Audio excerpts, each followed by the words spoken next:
இருட்டு காடு ரெண்டே பேர் இடையே கோடு நினப்பில் சூடு நான் வாழும் கம்பி கூடு நேத்தெல்லாம் காத்து கூறாச்சே நித்தமும் நேர போலாச்சே ஓ முகம் பார்க்கும் நாளாச்சே வாழுற ஆசையாச்சே வண்டார்காடி என் வண்ண கிளி உள்ளார உன்னால காயம் வழி கண்டேன் அடி உயிர் கொண்டேன் அடி அன்பால கூடு நீயும் மறையாதே இந்த காதலும் மறுமழையா பொழியும் கண்ணால என் கண்ணோட மோதும் கண்ணாடி பூவே நீ தாண்டி.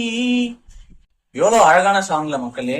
சோ இன்னைக்கு பாத்தீங்கன்னா ரெட்ரோ மூவி வந்து ரிலீஸ் ஆகுது. சோ சூர்யா சார் படம் பாத்தீங்கன்னா ரொம்ப வருஷம் கழிச்சு தியேட்டர்ல ரிலீஸ் ஆகுது. சோ எல்லாருமே அந்த படத்தை பார்த்து என்ஜாய் பண்ணுங்க. சோ மறக்காம என்ஜாய் பண்ணுங்க. இந்த வீடியோ பிடிச்சிருந்தா மறக்காம லைக் பண்ணுங்க, ஷேர் பண்ணுங்க, கமெண்ட் பண்ணுங்க. நன்றி, வணக்கம், டாடா, பபாய்.